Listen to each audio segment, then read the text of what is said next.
Before American Idol, John Foster played in Louisiana dive bars.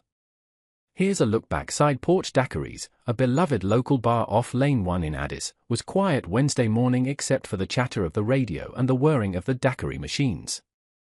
But just weeks ago, the atmosphere at the dive was electric when Louisiana native and now top 10 American Idol contestant John Foster played his final concert at his hometown bar. I always had a feeling he'd be too big for us one day, said Side Porch manager Brady Creighton, who started booking then high school student Foster right after the COVID-19 pandemic. The West Side bar, restaurant, and festival circuit served as a training ground for the 18-year-old country musician, who continues to advance in season 23 of the singing competition airing on ABC. His stage presence and sound seemed developed even at the beginning of his career, locals said. That's the same voice he's had since he was 16, 17, Creighton said. Regulars at Charlie's Lounge, another bar played by Foster, all had stories to share about the young singer.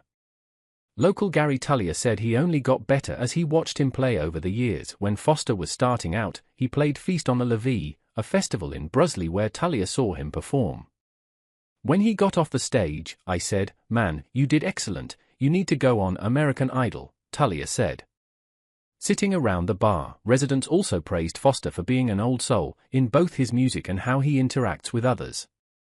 He's an honest, genuine, probably the most respectful person his age I've ever met in my life, Ryan Camo said.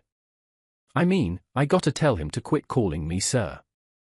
Before he traveled to Hollywood for American Idol, Foster already had several gigs scheduled for this year in various West Baton Rouge venues. Locals weren't sure whether he could keep those commitments, but they said they wouldn't blame him for breaking them.